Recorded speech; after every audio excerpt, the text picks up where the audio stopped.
Um, what I want to say is, for me, in terms of the approach to the game, one thing that really stuck out straight away was Declan Rice playing in the six. Mhm. Um, that's not something that we've really seen of the last 2 seasons because he's been deployed left eight because Arteta seems to love his back and forth, up and down the field, chasing every ball, trying to create attacks, trying to get involved in attacks. And don't get me wrong, like he's done really well in that department. He's scored a lot of goals. He's got a lot of assists. People will try and argue that a lot of them have come from set pieces, but you still got to be a quality player to deliver them, haven't you? Mhm. So we won't look too much at that, but I did really feel like Deck in the six tonight was the difference. We didn't seem to lack control today. Um, Mhm. and yeah, Atletico did get a lot of chances, but I feel like in a game like this, it's such a high stakes game, semi final. They're at home, they've got the 12th man of the fans. Um, and you would expect, with the quality of players that they got, that chances will come. For me, you know what? Going into this, just quickly, going into this game, a lot of people said terrorist, terrorist versus terrorist. This Haram. is Haram ball. This is nothing like PSG Bayern. Bus versus bus. And to be fair, it is nothing like PSG Bayern. It is most likely going to be bus versus bus, but Mm. I didn't see that in the game today so Mhm. much. Like, it wasn't low block against low block. It was two Mm. teams that weren't as high quality level as a PSG and a Bayern, but Mhm. were still going at each other and both giving Mhm. off chances. Mhm. And I think that's where the entertainment side that you spoke on, and the feeling of just not being disappointed comes from in that game. It wasn't Mhm. boring. Mm. It was an entertaining match. Granted, it's different to yesterday, and a lot of people will probably base their thoughts on that match and say that today was boring. But I feel like it's a bit of a misconception. The game was good, and yeah, Deck being in the six was one of the most standout things for me because I felt like he was in a position where he is a bit more comfortable because Mhm. naturally he's a defender in the way that he plays. He breaks up play constantly. He intercepts passes, intercepts balls, anticipates players receiving the balls, and we saw that quite a lot tonight. What do you think? Do you think he suits that role more than the eight, or do you think he should play Um. the eight more than six? Well, my thing is, we bought him to be a six, and I know Yeah, you know Arteta likes to experiment, and it's weird because he plays all these positions, he plays all these players, and like he bought Marino as an eight, he's now a striker. He bought Havertz as an eight, he's a striker. Um, hmm he's put Miles Lewis Skelly left back, but I get that's more of a developmental thing. Who else is he changed around?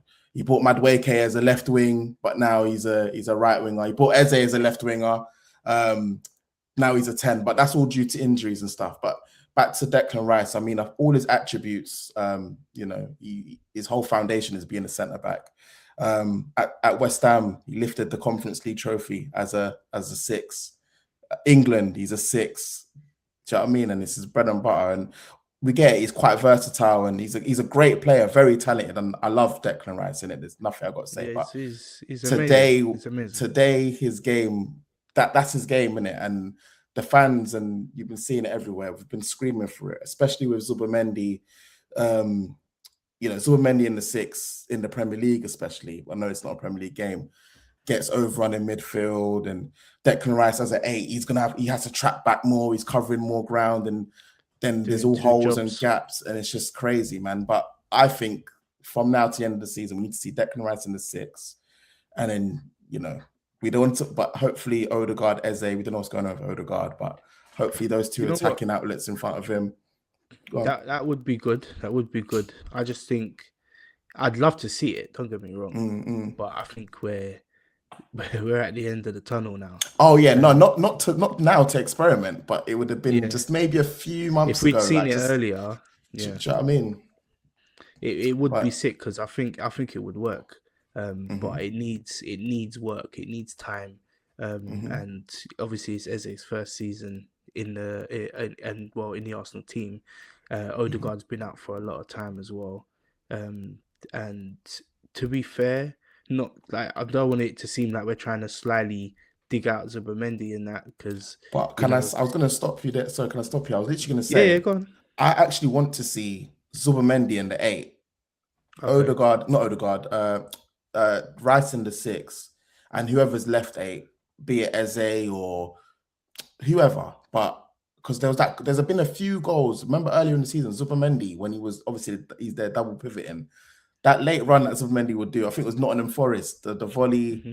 He did the header in the box, but there was that other goal as well. He smacked it, just licked off the post, and that's when he was fresh and box to box. And I don't know. I think he's more suited to be in an 8 rather than just a standalone 6, or at least a deep lying playmaker. Because he's not Jorginho. He's not even like Jorginho, bro. I don't even know. Yeah. But I'm not digging at Zubimendi, bro. The I thing like is him, that bro. he plays in the 6 for Spain. He played in the 6 at Sociedad.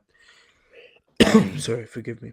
He played in the 6 at Sociedad, and obviously it's a totally different level, Yeah. different league for Spain. He's got all these world-class talented players around him, so he kind of doesn't have so much focus. But playing in the Premier League, and I do think that his performances have been, or there's more bad performances in the Premier League than there is in the UCL from Zubimendi. But obviously it's his first season as well, and next season I do think he'll kick on. So I'm not like completely resigned to the fact that I feel like Deck should be the 6. I don't mind him being the 6, and I don't mind him being the 8 because I feel like he's that player that just gives 100% wherever he's put. We've even seen him in the 10 in a couple games. It's a very, very small number of games. But Rice or Zubi? No, Rice. We've seen seen Rice in the 10. Man. Yeah. Well, it depends because we don't really play with a 10, isn't it? We play it's an 8. It's an 8. But I know what you mean. I know what you mean. 8, and he's played the right 8 role. It's probably been like less than a handful of games, but what I'm nice because I'm picturing the 4-2-3-1. I'm like, wait, what? Right, sitting in the 10, it's not a 4-2-3-1. It's a 4-3-3. Yeah. But he just wherever he's put, the guy could play fucking striker, mate, and he'd do something. Like wherever you put him, he's played right back, he's played centre back, he's played 6, he's played 8-8. It doesn't matter. He just gives his all, and he's a player that a lot of people love, and some people try to tarnish. And for me, I can't see how you can do that. He's one of the only players that's £100 million and never gets spoken about in terms of his price tag. Because he just delivers a 7, 8 out of 10 minimum every single game. And he plays 50, 60 games every season. Even when he's knackered, you never see him drop off. Exactly, that's my point. So yeah, he's my future captain, but we won't get into that. They're starting to. You see, they're starting to put the armband in them little games here and there. Saka's out. Man. Yeah, he's man. down third in line now. It man. seems so. Who knows? It's either him or Gabriel, but